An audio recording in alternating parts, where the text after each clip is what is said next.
маска туралы. Кеше біз журналистерге, медициналық мекемелерге кәсіби дәрі-дәрмектерді сатып алу туралы егжей-тегжейлі мәліметтерді ұсындық.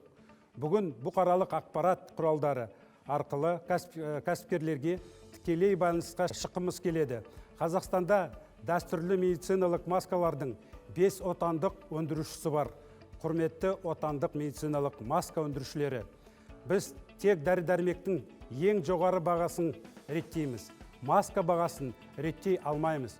Сондықтан да елдің азаматтары үшін қажетті көлемде маскалар шығаруларыңызды өтінеміз. 6 қаңтардан кейін Қытайдан келген біздің және шетелдік азаматтарды бақылау мәртебесі.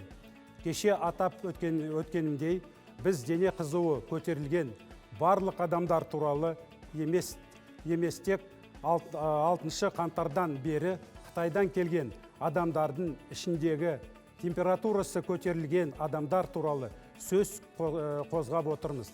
6 қаңтардан бастап бүгінге дейін Қазақстанға Қытайдан мемлекеттік шекара арқылы өткізу пункттері бойынша 12610 адам келді. Олардың ішінде біздің азаматтарымыз 12365 және шетелдіктер 245. Бұл мәліметтер нақтыланған. Бүгінгі таңғы 7-тен бастап Қазақстанның барлық аймақтарындағы медицина мамандары осы адамдардың 51%-на, атап айтқанда 6449 адамға қоңырау шалып, шағымдарын сұрап сөйлесті. 6 қаңтардан бастап Қытайдан келгендердің барлығына хабарласа беретін боламыз.